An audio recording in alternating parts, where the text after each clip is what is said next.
2025年英國樓嘅樓價究竟係升定係跌呢？根據英國地產網站 Super 喺2026年1月29號發表嘅房屋價格指數報告，有以下幾個重點。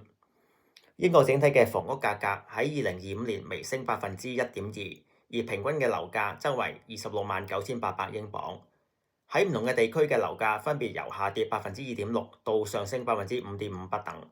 有好多香港人聚居嘅曼城上升接近3%，倫敦則稍為下跌0.7%。平均嘅按揭利率已經降到去自2022年嘅低位，加速咗換樓客嘅換樓步伐。